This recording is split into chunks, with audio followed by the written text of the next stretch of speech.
Okay, always, first of all, tell me when you're ready. Go ahead. My number one rule is always approach the machine from the rear. This would be the back of the machine, where the throwing arm, where the target comes out, would be the front. There's no reason to go around front to load targets or anything. You can do it all from back here. And if you have to make adjustments, you want to make sure that your arm is out to the side of the machine. If it's tucked underneath the machine, you don't know if it's ready to cock and fire or not. But if you can see it out here, you physically know that it's safe to go in and reach in this area. The arm comes around and comes out this side, so you don't want to do anything in this area when that machine is, or when that arm is tucked underneath the machine. So that's safety rule number one. To operate the machine, you can turn it on here to the arm position. It's going to cock and load. It didn't load clay in there because it just, and then you want to disarm it. There, arms out the side, you can make adjustments. Now I heard the target drop, it's loaded. I want to test that target at the bottom position to see if it's going to clear the trap house. So I can fire it right here with this test button. Just bait it. So we could go up another board if you wanted to.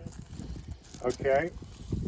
And then if I want to change that elevation, I want to look at the highest target. So I physically can do that with a manual machine. I'd have to manipulate it, but I can do this electronically here by tipping that up to that position.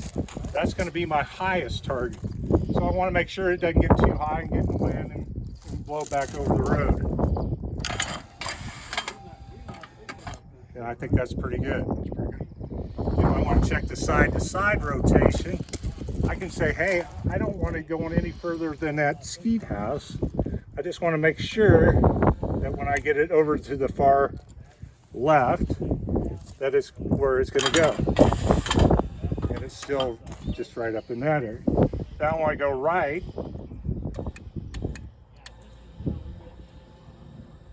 and check that as well. So that's going to go right up over that number 5 position. Okay.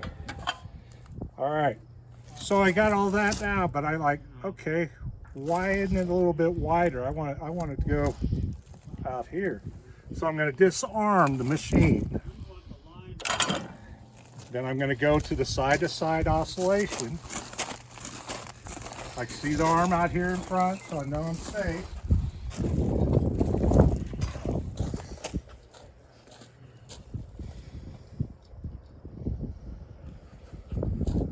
Okay. Get the big wrench.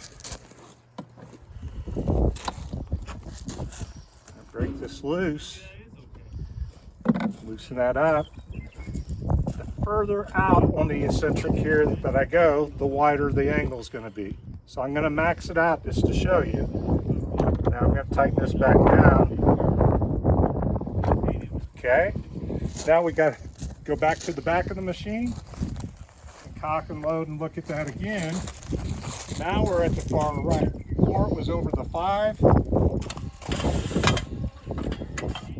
Now it's going to be more towards that 4 machine. So there, we go to the other direction. Right there. See, it's going to be up there. So your angles are here, approximately 22.5 degrees left and 22.5 degrees right and center. But if you had this in a trap house, you'd be more particular where it was setting so that you didn't hit the sidewalls going out the hole. But out here in the open, we can max it out. Same way on the up and down. Disarm. Go to the side of the machine here. Okay. Same way on this one. I can loosen this off and let it slide all the way to the end. Or if I wanted to take it to the minimum, I could do that as well. Max, minimum, We're going to max it out just to take a look, okay? Take that out. Turn the machine on. There we go. Pretty good. Any questions on that? That's the adjustments. We also have a third adjustment, which I'll turn off here. Let's say you had this down in a proper trap house and you wanted to level the target up. So you could loosen this lever here off, and by turning that would cant the machine left and right to take the curl out of the target. So your target runs flat and straight. More important for trap shooting, where they want to have that target go perfectly out, not curl left or right. That's that mechanism here. Here's the locking device that keeps it in place. Turnbuckle. The other adjustment would be the spring tension to change your target speed, and that's done by loosening the jam nut on the inside here, then tightening up the back one, or loosening, depending on how fast and how far you want the target to go. I always like to keep a minimum of 1 inch of thread showing on the back, because if you get it too loose, the spring can come off the hook and jam up in the machine. Okay, that's all I have. All right, any maintenance, any lubrication required? Your normal lubrication, just a little bit up here on this knuckle here, because it runs around that every time, and on your spring threads to keep them so they don't corrode up and rust up. All right, where should this be lit? Right in here? It's just a little bit right here on the surfaces, because that surface. Oh, it's running on the outside of the bolt. Okay. And it's very normal.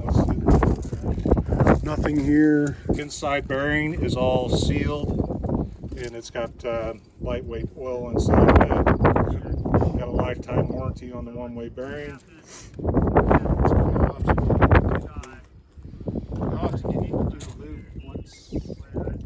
Whenever it needs it, huh? Once a year when you put it on.